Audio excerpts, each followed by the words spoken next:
Mas hari ini mungkin ada Ini Amazing Muharram, acara tahunan setahun sekali dan banyak kegiatan positif di dalam seperti biasa dan ya sering udah bertahun-tahun ikutan. ini tadi pembangunan masjid itu proyek proyek dari Waktu itu saya diajak sama Ustadz Fatih ya di tahun kemarin, ada pembangunan Masjid Yokohama gitu ya, dan memang saya juga suka gitu, Jepang juga memang menarik di sana dan kayaknya memang saya pernah jalan sama anak saya tuh di Tokyo Chami waktu itu, di Tokyonya gitu ya, ada masjid gede gitu Tokyo Chami, tempat pernikahannya Syahrini ya.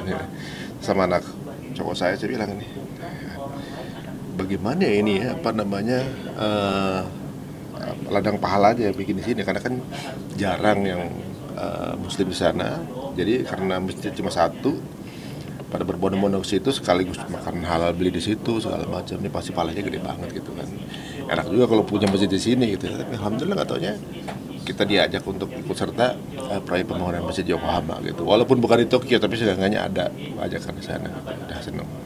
itu terlibat dari awal Dari awal ya, dari sejak diajak ya, karena kalau awalnya sendiri dari tahun 2021 belum menemukan cara, tapi teman-teman yang di Jepang ini, Mas Arif dan teman-teman itu udah berupaya gitu. Kita kan memang kemampuan kita hanya di mengamplifikasi gitu kan, dan alhamdulillah responnya bagus juga. Saya pikir di awal kan, wah ini pasti jauh ya, belum tentu pasti jauh dari Indonesia, belum tentu responnya bagus, tapi nggak disangka kalau nggak salah 2 bulanan terkumpul untuk pelunasan tanahnya saat itu hampir 8 miliar kalau nggak salah, dan deadline itu Desember, karena di Jepang itu kalau ada deadline mau beli sesuatu ada deadline, belum punya duit itu masuk penjara, kena masalah hukum lah. Kasihan juga teman-teman di sana kan. Akhirnya kita coba support maksimal, nggak taunya bukan cuma lunas tapi bahkan ada sedikit modal untuk pembangunan. Sana kan yang menjadi minoritas kan ya kalau di Jepang dan untuk pembangunan masjidnya sendiri tuh ada kendalanya sendiri nggak sih? Emang nggak mudah ternyata bangun di sana kan, karena mungkin ada stigma kesalahpahaman mengenai Islam kan gitu kan, dan minoritas juga, dan pembangunan itu harus dengan izin yang khusus kan gitu kan. Nggak bisa kita tiba-tiba bikin bangun rumah sama bangun masjid. Kalau di sini kan main bangun aja tiba-tiba jadi masjid juga nggak ada masalah kan. Kalau di sana harus ada izin khusus. Dan ternyata semacam notarisnya di sana juga Jepang mu'alaf juga gitu. Dan dia ngerasa kalau bukan orang Jepang yang ngurus mungkin nggak akan semudah ini gitu kan. Diceritain pas kita kemarin ke Jepang, dia di panggung, akhirnya memeluk Islam akhirnya, karena ikut proses itu gitu. Dan sampai kepada pelunasan, sampai kemudian sekarang proses pembangunan itu udah sebuah progres yang jauh sih. Dari awal yang kita lihat baru sketch gambar aja, sekarang udah sampai situ, ini udah jauh banget. Dan warga Indonesia kalau kita ke sana tuh rame banget yang datang dari kota-kota lain untuk ikut support ini ya, karena milik orang Indonesia menggagas ya, jadi mereka juga ikut semangat gitu. sistem penggalangannya itu seperti apa sih Mas? Apakah ada juga mungkin, dan karena Mas Ari juga kan public figure ya, mungkin menggalangan di teman-teman selebritis juga untuk ikut penggalangan dana atau seperti apa? Jadi kita ajak beberapa teman-teman yang, jadi maksudnya memang kan kesukarelaannya, yang mau ikutan ayo gitu ya, ini bukan bisnis dunia yang kita lakuin segala macam kemudian dapat returnnya sekarang gitu ya, mau ikutan apa enggak gitu kan. Memang nggak mudah untuk kita bisa ngajak, tapi banyak juga kok. Ya akhirnya berangkat teman kita 6 orang, sebelumnya 4 orang, dan mungkin kedepannya bisa ngajak lebih banyak karena kemampuan mereka mengamplifikasi info ini sangat penting gitu ya, sangat orang tahu. Banyak ternyata yang baru tahu, belum tahu KPI ini banyak juga. Sampai akhirnya Wisnu kemarin ada yang viral ketika di azan, kemudian tambah lagi kemudian bantuannya. Jadi buktikan bahwa tersebarnya informasi ini adalah sesuatu yang memang dibutuhkan ya, makin tersebar makin banyak support gitu. Dan juga desainernya atau juga semua yang punya effort di sana benar-benar bukan berdasarkan bisnis semata gitu ya. desainer juga mendesain besar di beberapa negara. Beliau kesini memang karena ingin ikutan membantu. Jadi menurut saya ini kerja kolektif ya, dan Indonesia sudah menunjukkan bahwa masyarakat Indonesia ini termasuk solid ya. Solid banget gitu untuk membangun ini, nggak merasa ini karena hanya Indonesia saja. Saya juga mungkin aja di antara yang menyumbang ada juga yang mungkin bukan muslim juga ada gitu mungkin. Dan kita bertemu dengan beberapa pengusaha-pengusaha, saya mau nggak nyumbang, boleh nggak nyumbang sekian gitu. Bahkan motor yang kita lelang yang berikan Mas Gilang kan, Mas Gilang apa namanya, MS Glow, Juragan 9, beliau yang membeli lelang motor kita untuk pembangunan ini gitu kan. Jadi memang banyak yang akhirnya kontribusi dan ikutan dalam keadaan terbuka atau juga mungkin sembunyi-sembunyi gitu. Dan kita menganggap ini sebuah sebuah hal yang positif ya, apapun itu. Nah. Sedikit mungkin soal kemarin habis dari Sydney itu seperti apa sih, berapa lama di sana? Sydney ini kemarin karena sebenarnya kita udah bikin visa ya dari habis Lebaran kan. Kemudian janji mau liburan ke sana karena anak saya yang perempuan pengen kuliah di sana gitu, mau ngeliat kampus gitu kan. Qadarullah waktu kita lagi traveling sama istri ke Cina, dapat kabar tawaran haji gitu kan. Tawaran haji itu sebulan kan ya. Nah kemudian sedih dia, takutnya nggak jadi nih liburan saya gitu. Akhirnya ya diatur sama istri bagaimana caranya tetap bisa ke sana. Ketika liburan selesai pun dia udah bisa balik lagi gitu. Jadi ketika pulang haji saya cuma sehari di Jakarta langsung berangkat lagi sana karena biar anak senang kan gitu. Karena dia udah ngarepin lama-lama, katanya janji bapaknya malah berangkat haji sebulan lagi, takut liburan keburu habis kan gitu kan. Jadi benar-benar di Tanah Suci itu 53 derajat panasnya, ke Australia itu 8 derajat 9 derajat gitu. Jadi benar-benar jomplang banget secara suhu ya. Tapi itu momen relaksasi sih habis kemarin, sebulan kemudian agak cobaan fisik lah ibaratnya, di situ lagi bisa bersantai sama keluarga. Jadi ya begitulah, kita pikir kombinasi yang bagus. Itu berapa hari di sana? 2 minggu. Berarti sekalian selain untuk jalan-jalan, sekalian untuk cari-cari kampus di sana. Memang udah ada rencana akan fix di sana atau seperti apa? Jadi anak saya tuh ada proposal ke saya gitu ya, pengen kuliah di sana karena gini. Namanya dia masih SMA ya, belum masih 2 tahun lagi juga gitu kan.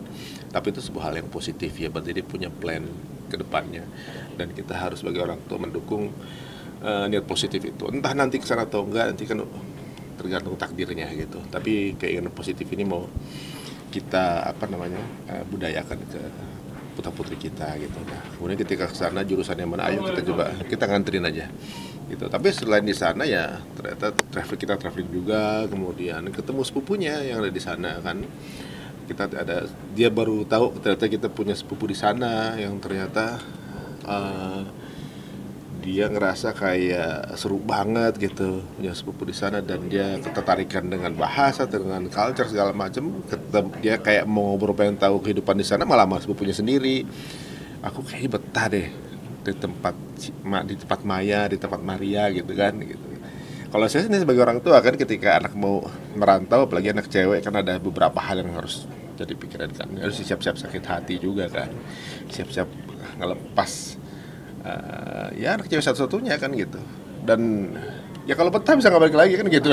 kita pikir, cuma dalam hati juga come on, Jakarta Australia itu cuma 7 jam kayak naik mobil ke Jogja gitu. Jadi seperti jauh di peta, tapi ya kita mesti monitor kok, insya Allah gitu. Dan saudara di sana siap untuk jadi orang tuanya di sana gitu. Ada melegakan juga karena circle baik juga. Tapi menarik sih, jadi ke sana banyak pikiran kita, wawasan kita banyak yang terbuka gitu ketika ke sana. Ketika di sana juga kalau nggak salah sempat ikut itu ya, gerakan yang Free Palestine di sana. Iya, benar. Itu seperti apa tuh? Mungkin perbedaannya dengan gerakan yang di Indonesia itu seperti apa?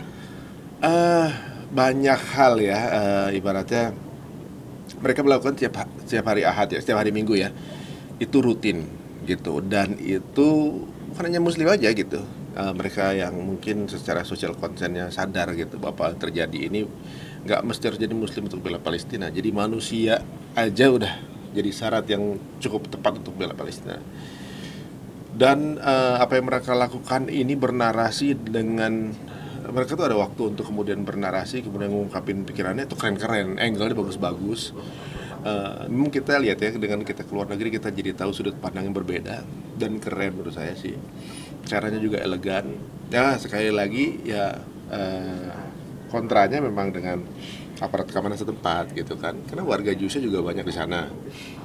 Nah, uniknya ya memang kenapa di Indonesia nggak seramai di sana ya, saya pikir gitu kan tadinya. Tapi kan karena negara kita kan pro Palestina juga, jadi apa yang mau dituntut kan gitu kan.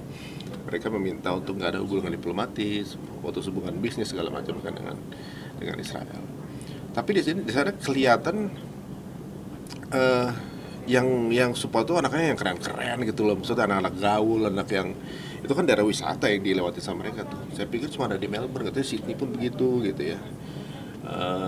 Kemana-mana pakai kefiah gitu, udah sesuatu yang kayaknya jadi lifestyle gitu. Saya lihat menarik ya, maksudnya sebuah negara yang nggak diakui secara legit oleh PBB justru benderanya berkibar di semua negara gitu. Jadi menjajah sejarah ideologi justru Palestina menjajah seluruh dunia sekarang nih kan gitu. Walaupun secara tatanan kepolitikan yang jajah Israel kepada pemimpin negaranya itu. Tapi ini sebuah hal yang positif menurut saya. Menurut saya pada saat saya ada kesempatan untuk ikutan di situ, kenapa tidak? Why not gitu. Apalagi salah satu ketua aktivisnya teman saya juga gitu, namanya Moms for Palestine, ya, ibu-ibu yang ikutan aktif untuk membela Palestina. Menurut saya sih ya, ini perlu kita sebarkan juga, luaskan ke Indonesia bahwa saudara kita yang ada di sana semangat kok gitu. Mereka boikotnya beneran, mereka boikotnya benar-benar niat banget gitu. Kita mungkin masih ada kayak mikir-mikir mau kayak gimana, tapi mereka solid gitu. Terus kemarin kan liburan berarti di musim salju ya, itu pasti kan dingin banget. Nah itu anak-anak rewel nggak sih atau enjoy aja di sana? Mereka sih happy aja ya, maksudnya memang itu kita saat itu saya tren waktunya membuat mereka ya, ini saya dedikasikan waktu saya ini, nggak ingin kerjaan nggak apa segala macam, memang buat nemenin mereka untuk kesana. Ya agak bingung saya, habis kepanasan gitu, sekarang kedinginan gitu yang aduh pada meler di mana-mana gitu kan, iler saya pada beku gitu kan, ibaratnya waduh ini saya ngerasa waduh saya habis di traktir Allah di tempat panas sama dingin nih, ini kayak terapi kayak lagi di spa saya nih gitu kan. Tapi ya itulah, anak-anak happy semuanya, sampai mereka kepengen yuk kita berapa tahun sekali kesini gitu kan ya, karena mungkin karena lingkungannya juga menarik dan juga nggak kayak turis kita di sana, kayak lokal malah jadi rasanya gitu, senangnya. Kemarin sempat main salju, terus kalau nggak salah Atala tuh sempat kayak matahin properti di sana tuh, gimana sih kronologinya terus kelanjutannya? Jadi ternyata pas kita ngobrol ya tuh anak memang ternyata ngincer gitu ya, tanda gitu kan, waduh ya, maksudnya mereka kan strict banget dengan peraturan ini, gini harus langsung bangun, ini berapa detik harus gini, soalnya takut kena gitu kan, mereka dengan peraturan yang itu kan. Dia kan emang unik ya, paling kecil nih unik, dia selalu pengen cari perhatian ya, gitu. Kalau main bola dia harus mau yang nyetak gol, pokoknya harus yang selebrasi gimana, pokoknya dia gitulah kan, dia komedian di rumah gitu. Karena dia kakaknya udah pada belasan tahun, dia baru lahir kan gitu kan, sesuatu yang pokoknya dia beda sendirilah. Nah ketika itu di mana dia bisa dapat perhatian ya, salah satunya dengan cara wah itu berdiri sembarangan gitu mau ketika nabrak gitu, maksudnya minta rekamin nggak tahu emang udah ngincer gitu, pakai cepat gimana, dapat nggak ya gimana nih anak, kira takut patah apa gimana, abis itu pada kabur kan nggak pindah wah lihat gimana gitu ya, nih anak emang ya bagus lah, ada sesuatu yang mau dibuktikan sama kita gitu, walaupun kita ketar-ketir juga kalau suruh ganti bagaimana, itu kan fasilitas umum ya, fasilitas wisata juga gitu, nggak tahu itu barang emang lepasan juga pas dipasang lagi sama dia. Oh begitu doang. Kita udah ganti kali ini, katanya udah aman. Musim liburan kan udah mau selesai ya, anak-anak mulai kembali ke sekolah lagi kapan sih? Udah masuk, dia langsung masuk. Jadi habis kita pulang besoknya langsung masuk deh mereka tuh. Jadi banyak story yang mereka ceritain gitu, alhamdulillah. Ya, thank you. Sama-sama, Thank you, Mbak. Mas Adi.